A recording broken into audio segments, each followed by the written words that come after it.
I don't talk about music or the piano really at all.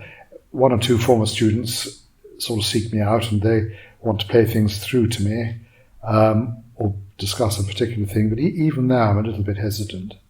And they come up to the Chilterns and I say, well, I don't have a piano. We'll go to a pub and bring your score. But there's so much more. It's very difficult to say it in just a few sound bites. But I think it all boils down. You see, the trouble with the piano is it's always seen as the great, the sort of, well, the most popular, the most accessible, the most instantly satisfying because the notes are there, all in front of you. You don't have to intone, blow, scrape, anything, and that is fatal in a sense. That's one thing, and the other thing is because it's intrinsically quite a complete instrument within itself. You don't need an accompanist, you don't need an orchestra, you don't need a singer. You can do the whole thing yourself. You just need an ego and a willingness to learn. That's it. Thank you. You've taken the word, plucked the coin a word, the words from my mouth. That is exactly right. And so I have found, with 50 years of teaching, that mostly, and I know I've got to be careful of generalising, but one of the great pleasures of being my age is that you can generalise. I'm learning that as I get older. And get away with it. Absolutely. But I find, as I look back, I would say of all musicians I know, pianists are the most limited in their view and outlook. The other instruments just don't come on the horizon. And if they do, it's a sort of competition. They don't hear them. They barely even react to them because they're so concentrated on their own thing, their own instrument, their own space. And I think that's just become systemic in the whole thing. And I'm afraid it applies, and I've got to be very careful here. There's some wonderful teachers and wonderful musicians. I know all that.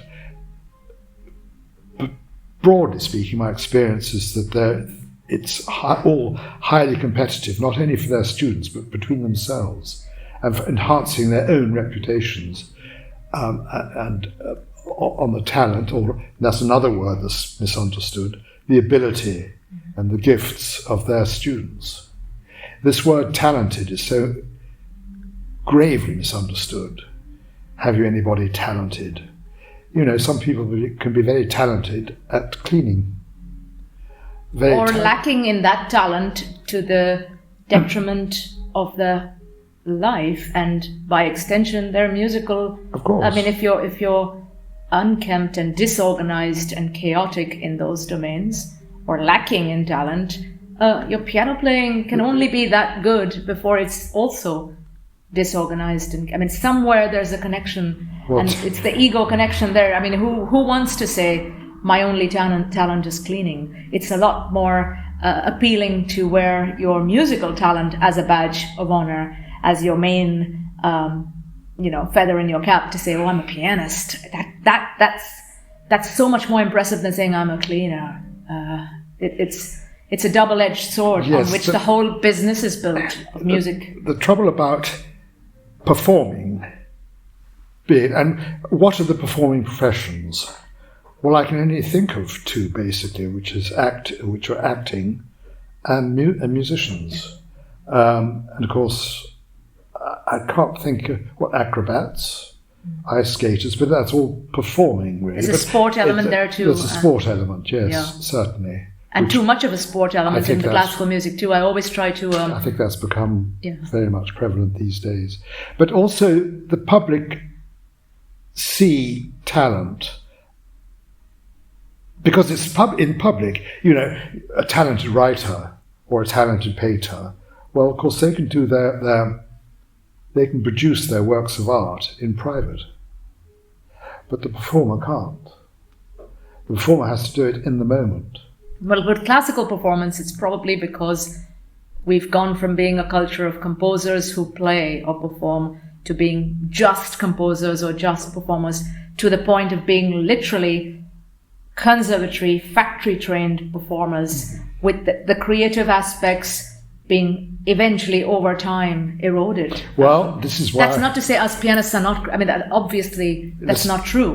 But it's the culture and the industry that is prioritizing now literally how much music can you learn in as short a period of time as possible, and how well can you... Well, you've touched on something terribly important, which is why I so enjoyed listening to Seymour Bernstein, who's also a composer. In fact, I think he sees himself first and foremost as a composer. And his point is that performers are recreative artists as opposed to creative artists. And of course, it was very much the way, the tradition that pianists in particular were, in days of old, performers, composers, and improvisers, and all of that. They're just not now. That's not encouraged at all. And I think you know me well enough. I've always been very keen on improvising and that kind of stuff. And of course, the way the instruments introduced to children, I can't speak for all teachers, but I get the feeling that improvising, I think it's more emphasized than it used to be, and by the examining bodies to some degree, but it's not really encouraged in the way that I think it should be. I think it should be absolutely at the forefront, the starting point of learning any instrument, and in particular, I would say, the keyboard. Well, the greatness of our canon is it's sort of, from a young age, we're told this is the stuff that you've got to learn, and these are the exams you've got to do, and that way of thinking about it is limited, right? And we don't think of it as being limited when you're young, because you just do what you're told to do. All these imperatives, they've become just accepted. So why don't you have a piano and play the piano and go anywhere near the piano, considering you've spent how many decades mainly being one of the greatest living exponents of this classical tradition that we have. I think, and I mean that as a compliment, not as a kind of it's not a reference to your tremendous age. Karishmeh, it's a tremendous weariness and tiredness in a sense. Somebody said to me only the other day, literally about 3 days ago, she said, "Don't you even play for pleasure?" And I haven't played for pleasure since I was a boy. And I was thinking, would you say it's often a thing people think of me? When a few of my friends and colleagues knew that I'd got rid of my pianos, well, don't you play for pleasure? And the answer is no.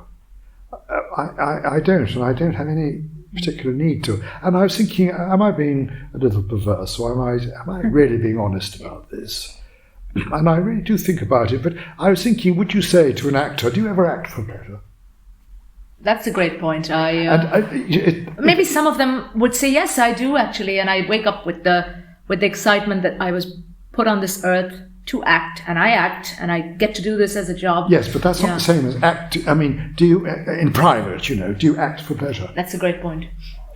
It's a sort of rather monstrous thing to say. Of course you haven't. You need a cast, and you need to have. So the public-private, I have a very vested interest in that. Because I also hate playing in front of people, and people view that automatically that I have performance anxiety.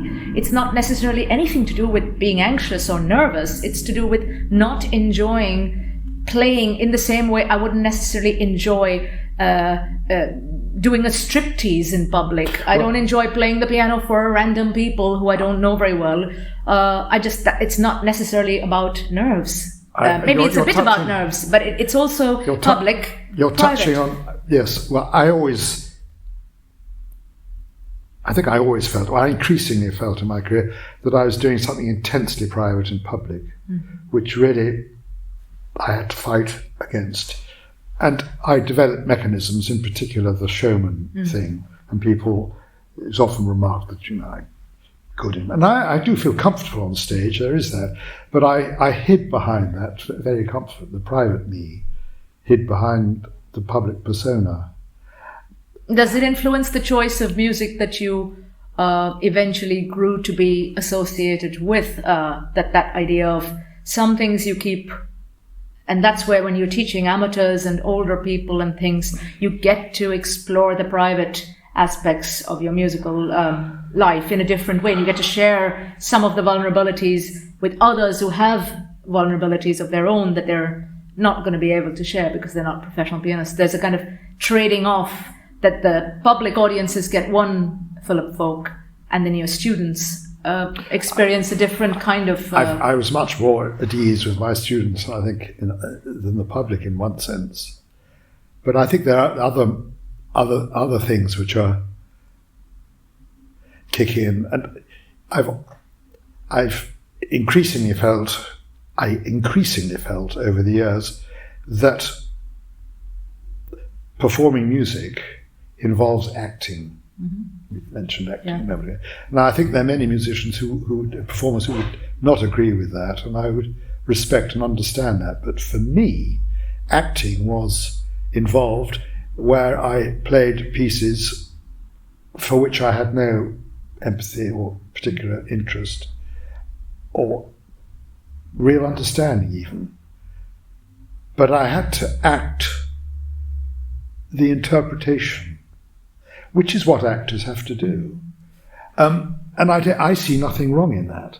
And I have got reviews of works I've played for which I have very little affinity, in which things like, Philip was really explored the score and was made such musical sense and integrity. And I'd worked at it, I'd studied it, I'd found ways into it, but I didn't feel it. And of course, when I've heard great actors talk, I'm not saying how great before, but this thing about feeling and performance, I think people talk a lot of, I won't say nonsense, although that's the word that sprang to my lips, but I think that they might not be being truly honest with themselves. In order to get something across to an audience, be it a part you're acting as an actor or a musician as in a piece of music, you do all the feeling in private. Absolutely. That's the work you do on all those months and years before, and then you do the business, the nuts and bolts, in public. That's the job. That's the job. Yeah. And in many ways, the less you feel, the better. And I always remember Gordon Green saying, my dear, wonderful Gordon Green, great teacher, he used to say that, one's best performances are when you are detached from them, and you are the lighting engineer, the prompt, the stage manager, the director, the producer. You're all these things, and you're watching these players on stage as you mastermind it. So it's quite a clinical thing. Which makes sense if we consider what we're actually doing at the piano. Yes. A machine, very much a machine that was improved at a time to be more and more machine-like. So, you're talking about CPE Bach, inward-looking clavichord pieces to suddenly this big, monstrous machine of a piano. Well, and then suddenly everything is for show, and you've got the whole virtuoso tradition of which you've been also phenomenal exponent. I know. And that's thank goodness that you did do that too, because it's important for those of us who come to this music to have recordings and performances to have as to document what it is that's expected of us and why we even do this music. So I wouldn't take anything away from that, but no. And I've got to be very careful, being aware of all that, expostulating about it all now. I always remember years ago that the great writer, journalist, broadcaster Malcolm Muggeridge, in a programme, Any Questions on the BBC Home Service in those days, Radio 4 now, and I can remember, and I remember I was driving up to London to a rehearsal. I was playing the organ as it happened, I think, and I was early 20s, 20, 21, and I remember him, at the end of the programme they always have a sort of lightweight question after all the political heavy artillery stuff. And the question was, what do the panelists feel about getting older in life or retirement. And what are the benefits? And Malcolm Muggeridge replied for him, and he was then my age now, middle 70s, and he said it was the relinquishment of ambition, the relief of relinquishment. And I was very impressed by this. It really, but I did think very, very shortly afterwards, but hold on, that's all very well. He's achieved so much. So, he can relinquish ambition knowing that he's achieved more than most people ever. So there's a kind of a contradiction, Coming back to what you said, I've done an awful lot of stuff, so I've got to be careful saying, well, I don't think it's worth a toss. Or none of it has been in vain either. In vain.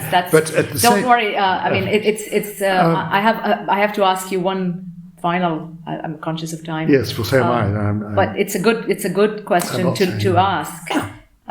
You always said, and this is something I picked up on, realizing that I'm only happy playing piano when I'm sight reading and playing things not for any end game in mind. Today I'm in the mood to read this piece. Let's see what it's almost like picking up a favorite novel or a short story and dipping in and out. Yeah. But my question to you is, when you talk about this kind of achieving culture of everybody's playing all this difficult repertoire, we're all a little bit kind of desensitized to virtuosity now.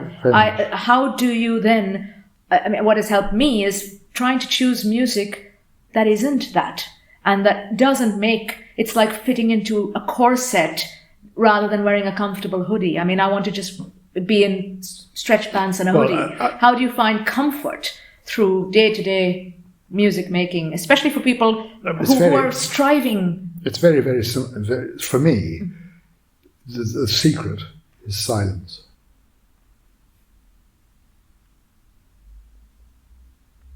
So don't play, or play things with more silences inbuilt into the music.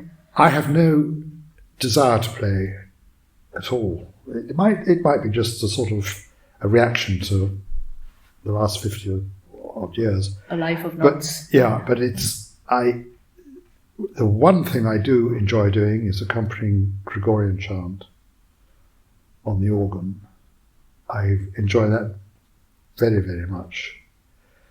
And I know it sounds a bit corny and a bit of a cliche, but, just going for a walk in the woods and hearing the birds do their wonderful stuff, you don't need any more music than that. I think Beethoven would have agreed with you that being deaf and not hearing music was not as bad as not being able to go into the woods for a walk and see what trouble. I think, Karishmeh, the thing that's so troubling, especially about the modern world, is that there is no room for silence anywhere. You can't go to any shop, restaurant, bar, anywhere. You can't get onto an aeroplane.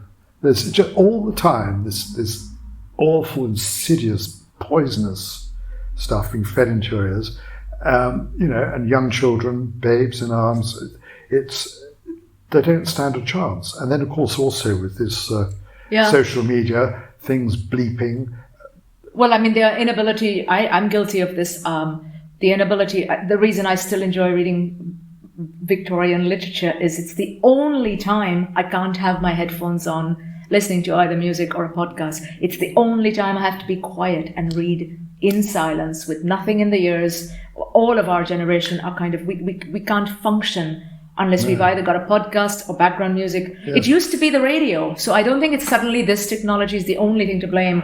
Radio, headphones, CD player, it was always... I think it's always been but it's now as you said, it's gone insidious to the point where we can't function. Well, yes, we could go shopping until quite recently, or go into a library even. There are one or two, a bookshop. I'm surprised that bookshops even have this stuff now.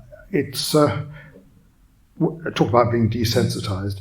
And I think that, when children learn an instrument, I think before you learn an instrument, you've got to learn to listen. And I would be, if I was starting over again now, I would do everything, of course, very differently. And the first lessons at the piano, for example, would not be at the piano.